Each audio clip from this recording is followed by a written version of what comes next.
अल्हम्दुलिल्लाहि रब्बिल आलमीन वस्सलातु वस्सलामु अला सय्यिदिल मुरसलीन व अला आलिहि व सहबिहि अजमईन अम्मा बाद फ़अऊज़ु बिल्लाहि मिनश शैतानिर रजीम व अना अख्तरतुका फ़स्तमि' लिमा यूहा इन्ननी अनल्लाहु ला इलाहा इल्ला अना फ़अबुदनी व अक़िमिस सलाता लिज़िक्री। सब तरह की हम्दो सना, तारीफ़, बड़ाई, किब्रियाई और पाकी सिर्फ़ और सिर्फ अल्लाह रब्बुल आलमीन के लिए ही लायक व ज़ेबा है, जिसने सारी कायनात को बनाया और ख़ास तौर पे इंसान को बनाया और इंसान की हर तरह की ग़िज़ा, चाहे वो रूहानी हो या जिस्मानी हो, दोनों तरह की ग़िज़ा का इंतज़ाम फ़रमाया।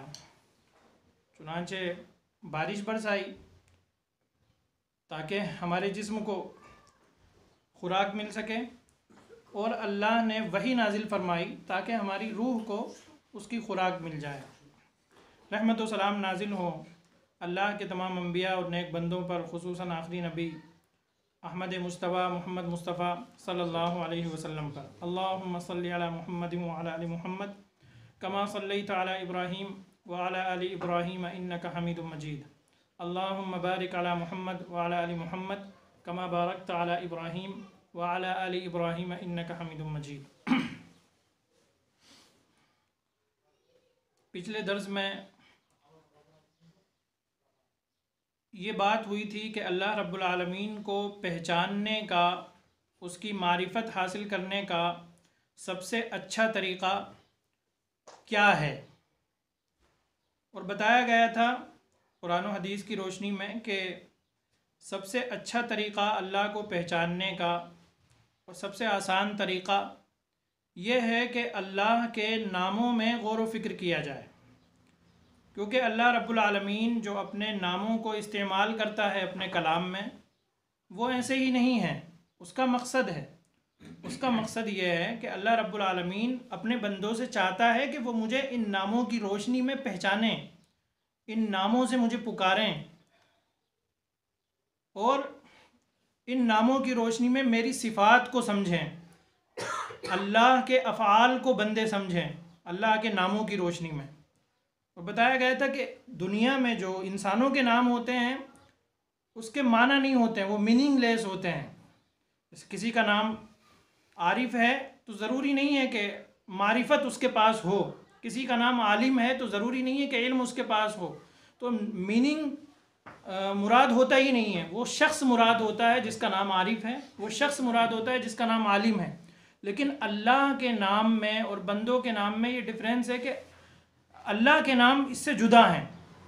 अल्लाह का जो भी नाम है उसके कुछ ना कुछ माना है और उस माना को हमें समझना है, और जितना हम उन मानी को समझेंगे सहाबा के इल्म की रोशनी में, अरबिक लैंग्वेज की रोशनी में, क्योंकि वो नाम अरबिक में है, कुरान में आए हैं, हदीस में आए हैं, तो जितना हम समझेंगे अरबी ज़बान की रोशनी में, सहाबा के इल्म की रोशनी में, उतना ही हम अल्लाह की पहचान हासिल करते जाएंगे और उतना ही ज़्यादा हमें अल्लाह से मोहब्बत होती जाएगी। क्योंकि जिसको आप पहचानते नहीं उससे आप हकीकी मोहब्बत नहीं कर सकते, जिसको आप पहचानते हैं उससे हकीकी मोहब्बत होगी। वरना जिसको पहचानता नहीं है आदमी, हो सकता है पहली नज़र में उससे मुतासिर हो जाए, इम्प्रेस हो जाए, लेकिन वो लॉन्ग टाइम तक, लंबे समय तक नहीं चलती है वो चीज़। लेकिन अल्लाह को अगर हम पहचान लेंगे उसके नामों की रोशनी में, तो फिर अल्लाह की मोहब्बत हमारे दिल में घर कर जाएगी और हमारा ईमान पहले से कहीं ज़्यादा मजबूती हासिल कर लेगा। चुनांचे अल्लाह ने फरमाया वलिल्लाहिल अस्माउल हुस्ना फदऊहु बिहा, कि अल्लाह के अच्छे अच्छे नाम हैं, तुम इन नामों के ज़रिए से अल्लाह को पुकारो।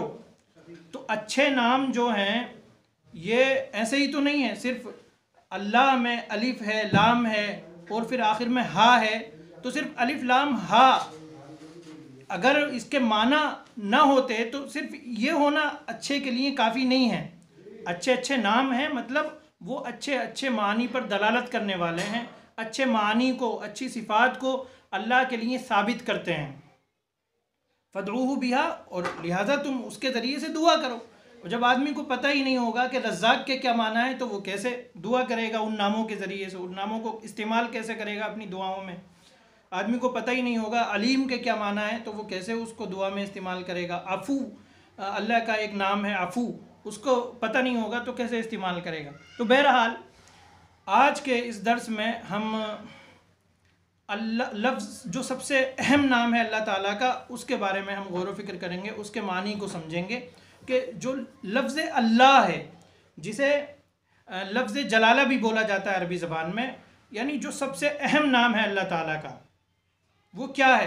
कोई भी मुसलमान बता सकता है कि सबसे अहम नाम क्या है, जिसे हम ज़ाती नाम भी बोलते हैं। वो सबसे अहम नाम है अल्लाह। अल्लाह अल्लाह रब्बुल आलमीन पूरे कुरान में या अल्लाह के नबी सल्लल्लाहु अलैहि वसल्लम हदीस में जहाँ भी अल्लाह ताला का तारुफ़ कराते हैं, तो वहाँ अल्लाह मेन नेम के तौर पर इस्तेमाल किया जाता है कि ये अल्लाह। जैसे किताबुल्लाह, आप किताबुर रहमान आम तौर पर यूज़ नहीं करते। रसूलुल्लाह, आप रसूलुर रहमान या रसूलुल अज़ीम, हालांकि अज़ीम भी अल्लाह का नाम है, रहमान भी अल्लाह का नाम है, लेकिन जब आपको कहना होता है कि मोहम्मद मुस्तफ़ा सल्लल्लाहु अलैहि वसल्लम अल्लाह के रसूल हैं, तो आप वहाँ अल्लाह ख़ुद ब खुद ऑटोमेटिकली ज़बान पर आ जाता है। ये इतना अहम नाम है, इतना इस्तेमाल किया गया है कुरान और हदीस में। कहीं भी अगर मैं रसूलुर रहमान कहूँ तो शायद आपको अजनबी महसूस हो, हालांकि वो गलत नहीं है रसूलुर रहमान कहना, रहमान अल्लाह एक ही ज़ात है। या मैं कहूँ बैतुल रहमान या बैतुल अज़ीम, बैतुल कुद्दूस, तो वो गलत नहीं होगा, लेकिन आपको थोड़ा स्ट्रेंज फील होगा, एक अजनबीयत महसूस होगी, क्योंकि आम तौर पर बैतुल्लाह बोला जाता है। कहाँ जा रहे हैं? बैतुल्लाह की ज़ियारत करने जा रहे हैं। रसूलुल्लाह सल्लल्लाहु अलैहि वसल्लम ने ये फरमाया, तो ये मेन नाम है। और यही वजह है कि कुरान मजीद में ये 2724 मरतबा इस्तेमाल हुआ है। लगभग 6000 आयतें हैं कुरान की, तो 2724 मरतबा ये इस्तेमाल हुआ है, यानी लगभग 3000 मरतबा। हर दूसरी आयत में तकरीबन ये नाम अल्लाह रब्बुल आलमीन का मौजूद है। इतना नाम कोई दूसरा इस्तेमाल नहीं हुआ। अल्लाह रब्बुल आलमीन के जो और नाम है, जिसमें अहम अर्रहमान है, अर्रहीम है, और इसी तरीके से रब अल्लाह के अहम नामों में से एक है, लेकिन सबसे ज़्यादा इस्तेमाल यही हुआ है अल्लाह, जो इस बात का पता देता है कि ये सबसे अहम नाम है अल्लाह रब्बुल आलमीन का, और इसीलिए हम उसको अल्लाह का ज़ाती नाम भी बोल देते हैं। अब सूरतुल हश्र में जहाँ अल्लाह के बहुत से नामों के ज़रिए से अल्लाह रब्बुल आलमीन का तारुफ़ कराया गया है, वहाँ सबसे पहले अल्लाह ही आया है। हुवल्लाहुल्लज़ी ला इलाहा इल्ला हु अल मलिक अल कुद्दूस अस्सलाम अल मुमिन अल मुहैमिन। तो सबसे पहले क्या लफ्ज़ आया? अल्लाह। इसी तरीके से आयतुल कुर्सी, जो अल्लाह रब्बुल आलमीन के तारुफ़ में सबसे अहम आयत है पूरे कुरान मजीद में। यही वजह है कि एक मरतबा हज़रत उबई बिन काब रज़ी अल्लाह ताला अन्हु, जो कुरान के माहिर थे, जो शरई इल्म उन्हें बहुत था, तो आप सल्लल्लाहु अलैहि वसल्लम ने उनसे पूछा, जबकि पहले आपने कभी इस टॉपिक पे बात नहीं की थी, अचानक उनसे सवाल कर लिया और कहा कि कुरान मजीद की सबसे अजीम आयत कौन सी है, सबसे ग्रेटेस्ट आयत कौन सी है? तो उन्होंने कहा कि थोड़ा सा गौर व फिक्र किया। पहले तो उन्होंने कहा अल्लाह और उसके रसूल ही बेहतर जानते हैं। फिर उन्होंने कहा कि सबसे अजीम आयत आयतुल कुर्सी है। तो आप सल्लल्लाहु अलैहि वसल्लम ने उनके सीने पे हाथ मारा और उनको मुबारकबाद दी, कहा कि अबुल मुंजिर, तुम्हें तुम्हारा इल्म मुबारक हो। तो सबसे अजीम आयत कुरान मजीद की आयतुल कुर्सी है। वो क्यों है? क्योंकि उसमें अल्लाह रब्बुल आलमीन का तारुफ़ कराया गया है। बहुत सी चीज़ें उसमें 8-9 चीज़ें लगभग जिक्र की गई हैं अल्लाह ताला के बारे में, जो बुनियादी हैसियत रखती हैं। उसमें सबसे पहले कहाँ से वो आयत स्टार्ट होती है? अल्लाहु ला इलाहा इल्ला हुवल हय्युल क़य्यूम, यानी अल्लाह है जिसके अलावा कोई माबूद नहीं है, कोई माबूद हकीकी नहीं है, यानी किसी की उसके अलावा किसी की भी इबादत बरहक नहीं है। ये मतलब नहीं है कि उसके अलावा किसी की भी इबादत नहीं होती, इबादत तो होती है, करने वाले करते हैं, लेकिन हकीकत में इबादत का जो मुस्तहिक है, जिसकी इबादत होनी चाहिए, वो अल्लाह है। अल हय्युल क़य्यूम, जो ज़िंदा है, अल क़य्यूम जो कायम है, खुद कायम है और दूसरों को कायम करने वाला है। ज़मीन व आसमान उससे कायम है।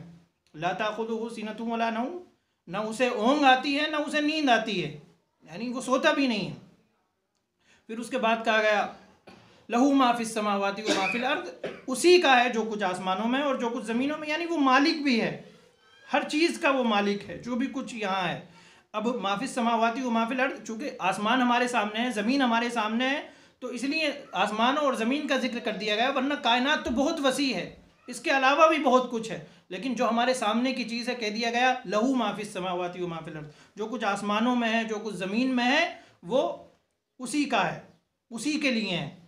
मन ज़ल्लज़ी यशफ़अउ इंदहु इल्ला बिइज़्निही, कौन है जो उसके पास, उसके यहाँ किसी की सिफारिश कर सके, इल्ला बिइज़्निही, मगर उसी की इजाज़त से। वला युहीतूना बिशैइन मिन इल्मिही इल्ला बिमा शाअ, और बंदे लोग उसके इल्म में से किसी हिस्से का इहाता नहीं कर सकते, यानी पूरे तरीक़े से अल्लाह के इल्म का ज़रा सा भी हिस्सा उसको वो पूरे तरीक़े से समझ नहीं सकते, पूरे तरीक़े से उस पर कुदरत नहीं हासिल कर सकते। इल्ला बिमा शाअ, मगर जो अल्लाह चाहे, यानी जितना इल्म अल्लाह रब्बुल आलमीन लोगों को दे दे अपने बारे में या अपनी मखलूक के बारे में, उतना इल्म वो हासिल कर सकते हैं।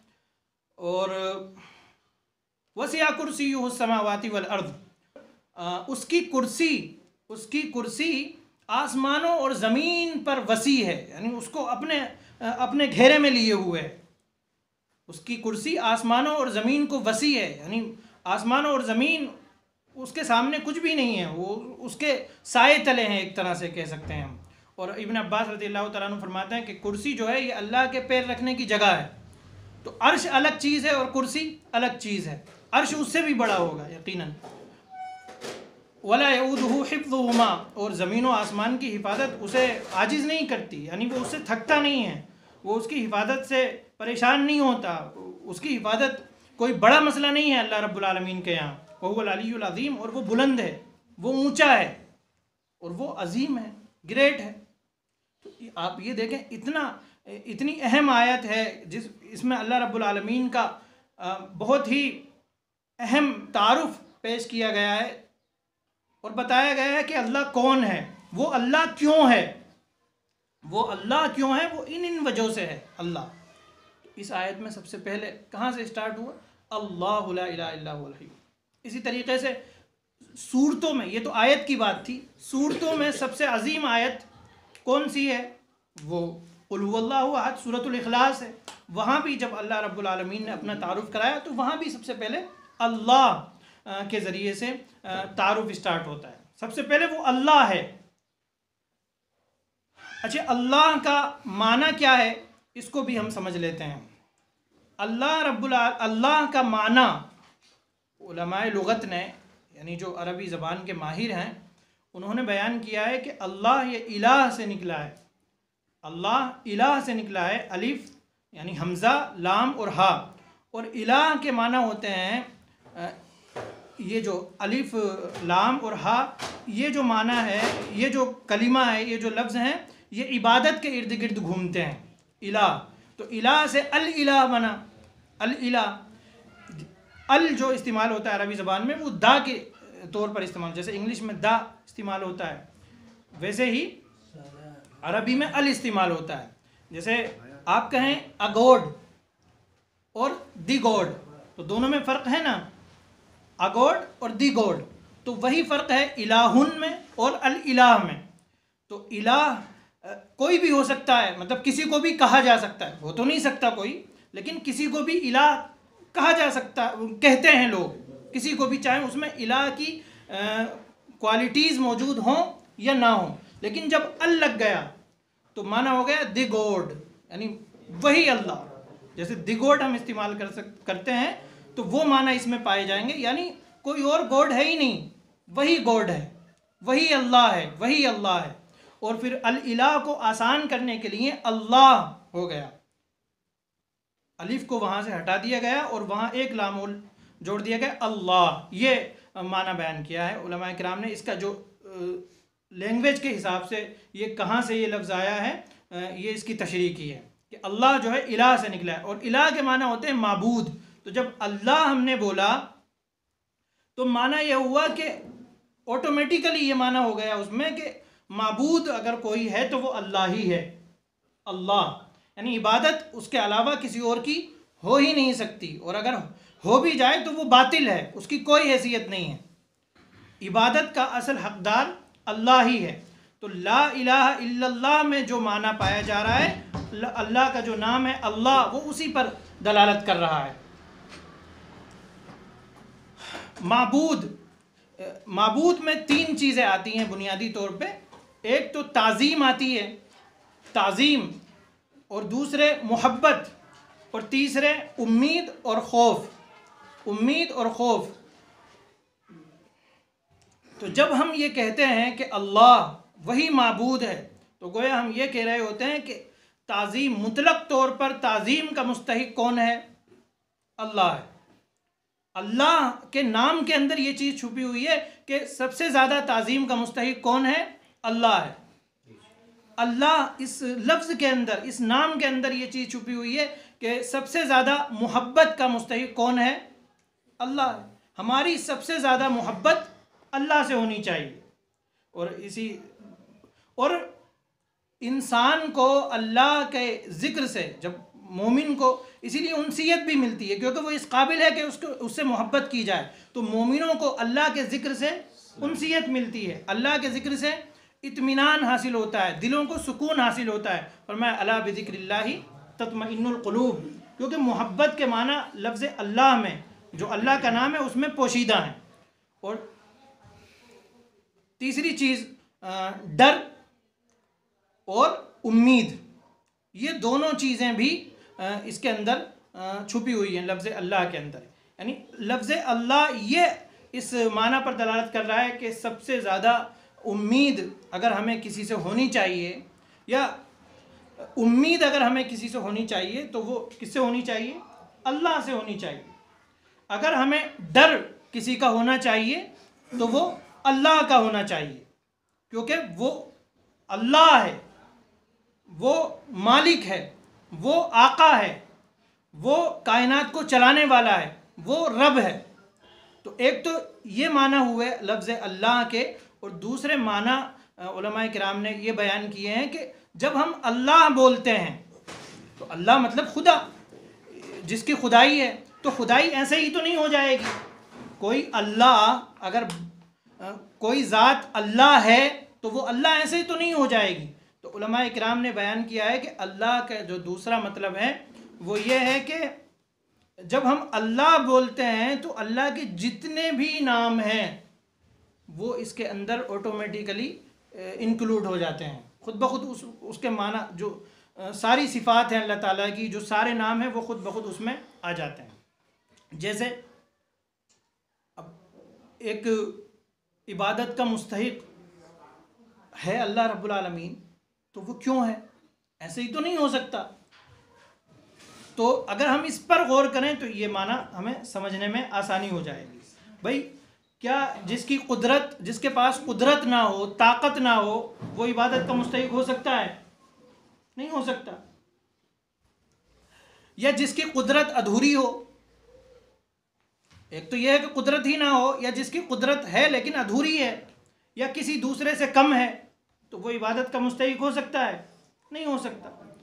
इल्म अगर किसी के पास ना हो तो वो इबादत का मुस्तहिक हो सकता है? नहीं हो सकता।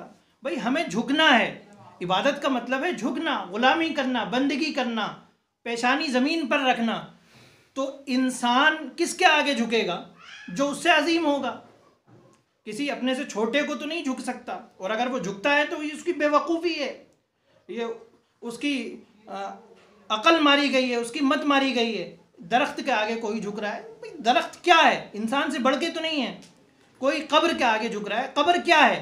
कोई जो है किसी पत्थर के आगे झुक रहा है, किसी मूर्ति के आगे झुक रहा है, या किसी बादशाह के आगे झुक रहा है, किसी अपने जैसे इंसान, चाहे वो जिंदा ही हो, उसके आगे वो झुक रहा है। तो वो क्या है? वो उससे बढ़कर नहीं है। और अगर थोड़ा बहुत बढ़कर हों भी तो थोड़े बहुत बढ़कर होंगे, लेकिन वो अजीम तर तो नहीं है, वो सबसे बढ़कर तो नहीं है, वो सबसे ज़्यादा क़ुव्वत वाले तो नहीं हैं, वो सबसे ज़्यादा ऊंचे तो नहीं हैं, वो सबसे ज़्यादा इल्म वाले तो नहीं हैं। तो जब हम किसी की इबादत करते हैं तो उसमें ऑटोमेटिकली ये चीज़ आ जाती है कि जिसकी हम इबादत करने जा रहे हैं, जिसके आगे हम अपने आप को सरेंडर कर रहे हैं, वो हर एतबार से, हर माना में वो हमसे आला होना चाहिए, और वो अल्लाह है। तो जब अल्लाह बोला गया तो वो खुद ब खुद जो दूसरी अल्लाह की सिफ़ात हैं वो उसके अंदर चीज़ें आ गई। अल्लाह सब्बिह इस्म रब्बिकल आला, अपने रब की पाकी बयान कीजिए जो आला है, जो अली है, जो अलीम है, जिसका इल्म हर चीज़ पर हावी है, जो सुनने वाला है, जो देखने वाला है, जो कुदरत रखने वाला है, जो ज़िंदा है। अल हई अल क़य्यूम, ये ज़िंदगी, ये भी अल्लाह रब्बुल आलमीन की बहुत ही अजीम सिफत है। और देखिए एक बात यहाँ पर जहन में रखना ज़रूरी है कि जब हम अल्लाह के नामों की, अल्लाह की सिफ़ात की बात करते हैं तो हम उनके माना को अपने हिसाब से नहीं समझेंगे, हम अल्लाह की ज़ात के हिसाब से समझेंगे। जब एक चीज़ साबित हो गई कि अल्लाह आला है, अल्लाह अकबर है, सबसे ऊंचा है, सबसे बुलंद है, सबसे ज़्यादा कुदरत रखने वाला है, तो जो भी नाम हम अल्लाह का लेंगे तो उसमें उसी हिसाब से हम मीनिंग सेट करेंगे या सेट होना चाहिए। जैसे जब हम बोले कि अल्लाह समी है तो कुरान में आया है अल्लाह, इंसान भी समी है, लेकिन इंसान अपनी कुदरत के लिहाज से अपने महदूद दायरे में वो समी है। हम कमरे में मौजूद हैं, कमरे से बाहर की आवाज़ हम नहीं सुन सकते अगर किवाड़ बंद कर दी जाए, हम कमरे से बाहर नहीं देख सकते। तो अल्लाह समी है, अल्लाह बसीर है। तो जब हम अल्लाह के बारे में बात करेंगे कि वो सुनने वाला है, वो देखने वाला है, तो वो उसी के लिहाज से होगा। वो सुनने में आला है, वो देखने में आला है, वो रिस्क देने में आला है, वो बादशाहत में आला है, वो कुदरत रखने में आला है, वो ज़िंदगी में, ज़िंदा होने में वो आला है। अल हई अल क़य्यूम, हमारी ज़िंदगी है, हमारी ज़िंदगी अधूरी है, नाक़िस है, पूरी नहीं है। नाक़िस कैसे है, अधूरी कैसे है? क्या हम दिन के 24 घंटे ज़िंदा रहते हैं? नहीं रहते, और रह भी नहीं सकते। मौत को कुरान मजीद में एक किस्म, नींद को कुरान मजीद में एक किस्म की मौत कहा गया है। जैसे नींद के बारे में कहा गया है कि अल्लाह रब्बुल आलमीन तुम्हें वफ़ात दे देता है उस वक्त जब तुम्हारी रूह कब्ज़ करने का वक्त आता है, और उस वक्त जब तुम सोते हो। अल्लाहु यतवफ़्फ़ल अनफुसहीना मौतिहा वल्लती लम तमुत फ़ी मनामिहा, मौत के वक्त अल्लाह रूहों को कब्ज़ कर लेता है, और नींद के वक्त। तो नींद भी एक किस्म की मौत है, लेकिन ये मौत हम पर तो तारी होती है क्योंकि हमारी ज़िंदगी अधूरी है। लेकिन अल्लाह पर ना बड़ी मौत तारी होगी जो मरना जिसे हम बोलते हैं, और ना छोटी मौत जिसे नींद हम बोलते हैं, ना वो उस पर तारी होती है। अल्लाह हई है, उसकी ज़िंदगी हमारी तरह नहीं है, और माबूद होने के लिए ज़िंदगी सबसे पहली चीज़ है। इसीलिए जब अल्लाह रब्बुल आलमीन लोगों से कहता है कि तुम किसकी इबादतें करते हो, तो कुछ आयतों में इस तरह भी कहा गया है कि जिनको तुम पुकारते हो वो अमवात, वो मुर्दा हैं, वो कुछ सुन नहीं सकते, वो देख नहीं सकते, वो तुम्हारा जवाब नहीं दे सकते, तो तुम क्यों उसकी इबादत कर रहे हो? उसकी इबादत करो ना जो ज़िंदा है। इसी तरीके से कहा गया है कुछ अल्लाह अल्लाह है, अल्लाह अल्लाह है क्योंकि वो पैदा करने वाला है, क्योंकि वो खल्क करने वाला है। अल्लाह रब्बुल आलमीन ने कुरान मजीद में कहा है कि तुम उन लोगों की इबादत क्यों करते हो जो खुद पैदा हुए हैं, वो पैदा नहीं कर सकते, वो खुद पैदा हुए हैं। तो जब हम अल्लाह कह रहे हैं तो गोया हम ये मान रहे हैं कि अल्लाह रब्बुल आलमीन पैदा करने वाला है। जब हम उसकी इबादत कर रहे हैं तो हम इसलिए कर रहे हैं क्योंकि उसने पैदा किया है। और अल्लाह कहता है जो पैदा करने वाले नहीं हैं बल्कि वो खुद पैदा हुए हैं, तुम उनकी इबादत क्यों करते हो, चाहे वो कोई भी हो। पता ये चला कि जो भी पैदा हुआ है वो अल्लाह नहीं हो सकता, वो इलाह नहीं हो सकता। इबादत का छोटे से छोटा हिस्सा भी उसकी तरफ फेरा नहीं जा सकता। इसी तरीके से कहा जाता है गनी, अल्लाह जब गनी के माना होते हैं बेनियाज, जिसको किसी दूसरे की ज़रूरत ना हो। क्या इंसान, इसीलिए गनी का लफ्ज़ जो है मालदार इंसान के लिए भी बोला जाता है, लेकिन वो मुकम्मल गनी नहीं है, उसको मुकम्मल गिना हासिल नहीं है। मालदारी एक किस्म का गिना दे देती है, किसी हद तक इंसान को दूसरों से बेनियाज कर देती है, लेकिन अक्सर मामलात में हर इंसान दूसरों पे निर्भर होता है, दूसरों पर डिपेंड होता है। भाई अगर किसान खेती ना करे, ये जो खाना हम तक पहुंचता है ये कितने लोगों के हाथों में होकर हमारे दस्तरखान पर आता है, कितने लोगों की मेहनत इसमें शामिल होती है। तो अगर सारा काम हमें ही खुद करना पड़े तो हम तो आजिज़ आ जाएंगे। हम दूसरों के कदम कदम पर मोहताज होते हैं। जिस गाड़ी में हम सवार होते हैं, जिस कुर्सी पे हम बैठे हैं, ये कुर्सी दूसरों की बनाई हुई है, गाड़ी दूसरों की बनाई हुई है। और फिर पेट्रोल पंप पे कितने हाथ इस्तेमाल होते हैं, फिर गाड़ी का मैकेनिक है, इंजीनियर है।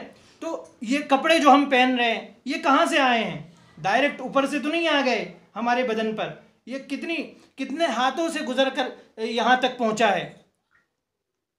जिस घर में हम रह रहे हैं, इस घर में कितने लोगों की मेहनत शामिल हुई है। तो पता ये चला कि इंसान गनी होता है, लेकिन किसी हद तक वो मुकम्मल गनी नहीं हो सकता, वो मुकम्मल गनी नहीं हो सकता। और मुकम्मल गनी ना होना, दूसरों का ज़रूरतमंद होना, ये इस बात की दलील है कि वो माबूद भी नहीं हो सकते, वो अल्लाह नहीं हो सकते, वो इलाह नहीं हो सकते। इसीलिए अल्लाह रब्बुल आलमीन जब कहता है कि मेरी इबादत करो, तो वो अपने इस नाम का भी यूज़ करता है कि मैं गनी हूँ। फरमाया या अय्युहन्नास अंतुमुल फुक़राउ इलल्लाह, ए लोगो तुम अल्लाह के मोहताज हो, अल्लाह के फ़कीर हो। चाहे कितना भी मालदार हो वो फ़कीर है, चाहे वो करोड़पति हो, अरबपति हो, वो फ़कीर है। अंतुमुल फुक़राउ इलल्लाह, तुम सब के सब फ़कीर हो अल्लाह के दरबार में, अल्लाह के सामने। वल्लाहु हुवल गनियुल हमीद, और अल्लाह ही है जो गनी है, जो किसी का मोहताज नहीं है, जो बेनियाज है। अल हमीद, जो काबिल तारीफ़ है, जो काबिल तारीफ़। अल हमीद पर भी हम थोड़ी सी बात करेंगे। तो इसी तरीक़े से कुरान मजीद में जब अल्लाह रब्बुल आलमीन ने नसारा से ख़िताब किया, ईसाइयों से कहा कि तुम ईसा और उनकी माँ मरियम अलैहिस्सलाम की क्यों इबादत करते हो, तो उनसे अल्लाह रब्बुल आलमीन ने कहा काना याकुलानी ताम, वो दोनों खाना खाते थे, वो दोनों खाना खाते थे। तो खाना खाना ये काय की दलील है? किस बात की दलील है? ये मोहताजी की दलील है, ज़रूरतमंदी की दलील है। तो जो खाना खाता है वो मोहताज है, ज़रूरतमंद है, वो माबूद कैसे हो सकता है? और अल्लाह ने अपने बारे में फरमाया मा उरीदु मिनहुम मिन रिज़्क़ व मा उरीदु अन युतिमून, मैं इन लोगों से रिस्क नहीं चाहता, मैं इन लोगों से रिस्क नहीं चाहता, और मैं ये भी नहीं चाहता कि ये मुझे खिलाएं, बल्कि इन्नल्लाह हुवर रज़्ज़ाक़ु ज़ुल क़ुव्वतिल मतीन, बल्कि अल्लाह ही है जो बहुत रिस्क देने वाला है और पावरफुल है, ताकत वाला है, अलमतीन, मजबूत है। तो अल्लाह ने यहाँ इशारा किया कि जो खाने का ज़रूरतमंद है वो माबूद नहीं हो सकता, चाहे वो नबी हो, चाहे वो रसूल हो, चाहे वो कितना भी नेक बंदा हो, चाहे वो अल्लाह का वली हो, थोड़ी सी भी इबादत हम उसकी तरफ नहीं फेर सकते। तो इबादत का मुस्तहिक कौन होगा? जो रिस्क का मोहताज है वो, या जो रिस्क देने वाला है वो? यकीनन जो रिस्क देने वाला है वो इबादत का मुस्तहिक होगा। इसी तरीके से फरमाया हमीद, हमीद, हमीद के माना है काबिल तारीफ़, काबिल हम्द। और हम्द, अल्लाह रब्बुल आलमीन, जब हम अल्हम्दुलिल्लाह का तर्जुमा करते हैं तो हम कहते हैं कि तमाम तरह की तारीफ़ अल्लाह रब्बुल आलमीन के लिए हैं। क्यों है अल्लाह के लिए तारीफ़? क्योंकि उसके सारे काम काबिल तारीफ़ हैं, क्योंकि वो उसकी सिफ़ात काबिल तारीफ़ हैं, वो ख़ुद काबिल तारीफ़ है, उसका एक भी काम काबिल मज़म्मत नहीं है, हर काम उसका काबिल तारीफ़ है। ये अलग बात है कि वक्ती तौर पे हमें उसमें तारीफ़ का कोई पहलू हो सकता है नज़र ना आए, क्योंकि हमारा इल्म अधूरा है, हमारा इल्म अधूरा है, हम बहुत महदूद दायरे में चीज़ों को देखते हैं, चीज़ों को समझते हैं, लेकिन कहीं ना कहीं वो उसमें खैर का पहलू होता है, अल्लाह रब्बुल आलमीन की हिकमत उसमें पोशीदा होती है। तो अल्लाह रब्बुल आलमीन चाहे हम पर एहसान करे या ना करे, वो हर हाल में काबिल तारीफ़ है। इसलिए हमें सिखाया गया अल्हम्दुलिल्लाहि अला कुल्ली हाल, हर हाल में अल्लाह रब्बुल आलमीन के लिए तमाम किस्म की तारीफ़ें हैं। तो जो आदमी या कोई भी पर्सन जो काबिल तारीफ़ ना हो, जिसके कुछ काम काबिल तारीफ़ हों और कुछ काम काबिल मज़म्मत हों, या जो मुकम्मल तारीफ़ के लायक ना हो, क्या वो माबूद होगा?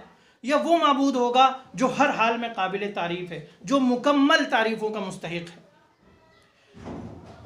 अच्छा, जब हम ये कहते हैं कि अल्लाह इबादतों का मुस्तहिक है, तो इबादत से क्या मुराद है? इबादत की तशरीह क्या है? इबादत चाहे ज़बानी हो, इबादत चाहे जिस्मानी हो, इबादत चाहे दिल से मुताल्लिक़ हो, हर तरह की इबादत हम अल्लाह की तरफ फेरेंगे। हम हर तरह की इबादत अल्लाह ही के लिए खालिस करेंगे। ये मुराद होता है कि अल्लाह हर किस्म की इबादतों का मुस्तहिक है। ज़बान की और इबादत का पता हमें कैसे चलेगा ये चीज़ इबादत है या ये नहीं है? तो उसके लिए हम कुरान और हदीस की तरफ रुजू करेंगे। दुआ इबादत है। दुआ का मतलब अल्लाह को पुकारना, अल्लाह से मांगना, हाजत रवाई के लिए अल्लाह रब्बुल आलमीन को आवाज़ देना, अल्लाह के आगे हाथ फैलाना, अल्लाह के आगे झुकना, अल्लाह को सजदा करना, ये सब इबादतें हैं। तो ये इबादतें किसी दूसरे के लिए कुछ भी ज़रा सा भी हिस्सा हम नहीं कर सकते। ज़बानी इबादत अल्लाह की तारीफ़ करना, अल्लाह की बड़ाई बयान करना, हर हाल में अल्लाह का शुक्र अदा करना ज़बान से, ये ज़बानी इबादतें कहलाती हैं।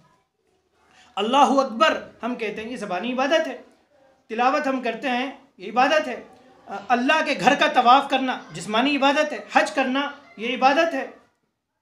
इसीलिए अल्लाह के घर के अलावा किसी के घर का या किसी शख्स का तवाफ़ नहीं हो सकता, क्योंकि वो इबादत है। दिलों की इबादत, जैसे दिल की इबादत है खौफ, डर, यानी जैसा अल्लाह से हम डरते हैं वैसा खौफ कई तरीके का होता है। एक नेचुरल खौफ भी होता है, जैसे कोई शख्स तलवार लेके हमारे आगे खड़ा हो जाए तो लाजिमन इंसान जो है कब कपाने लगेगा, घबराएगा। तो ये वो वाला खौफ नहीं है जो अल्लाह के लिए होता है। अल्लाह के लिए खौफ जो इंसान बग़ैर असबाब के डरे, तो ये खौफ सिर्फ अल्लाह के लिए होगा। उम्मीद, तवक्कुल, भरोसा, अल्लाह से मोहब्बत, उस दर्जे की मोहब्बत कि अल्लाह जो अल्लाह के लिए ही होनी चाहिए, यानी अल्लाह को हम सबसे आगे रखें, ये अल्लाह ही के लिए हो सकती है। ये बीवी बच्चों की मोहब्बत तभी है, फितरी है। लेकिन अगर बीवी बच्चों को इंसान खुदा तक ले जाए, उनकी मोहब्बत में गुलू करने लगे, तो वो गलत हो जाएगा, वो शिर्क हो जाएगा। खैर, ये कुछ बातें थीं लफ्ज़ अल्लाह के ताल्लुक़ से जो मैंने आपके सामने रखी। इंशाअल्लाह अल्लाह के और भी नामों पर इसी तरीक़े से हम आने वाली महफ़िलों में, आने वाले दुरूस में बात करेंगे और उनके मानी में गौर व फिक्र करेंगे। अल्लाह रब्बुल आलमीन से दुआ है कि अल्लाह रब्बुल आलमीन हमें अपनी ताज़ीम करने की तौफ़ीक़ अता फ़रमाए। ए अल्लाह हमें अपनी मोहब्बत नसीब फ़रमा। ए अल्लाह हमें इबादतों को सही तरीक़े से अंजाम देने की तौफ़ीक़ अता फ़रमा। ए अल्लाह हमारे ईमान में इजाफ़ा फ़रमा। ए अल्लाह हमारे दिलों में अपनी मोहब्बत में इजाफ़ा फ़रमा। ए अल्लाह हमें जो परेशान हाल है उनकी परेशानियों को दूर फ़रमा। ए अल्लाह हमें जो या जिनके मुताल्लिक़ीन बेरोज़गार हैं, अल्लाह उनको हलाल रोज़गार फ़राहम फ़रमा। अल्लाह जो मक़रूज़ हैं उनके कर्ज़ों को अदा करा दे। अल्लाह जो बीमार हैं उनको शिफ़ायाब कर दें। ए अल्लाह हमारी दुआ को अपनी रहमत के वसीले में कबूल फ़रमा। आमीन व आखिर दावाना अल्हम्दुलिल्लाह। अल्लाह ताला के क्या मतलब है?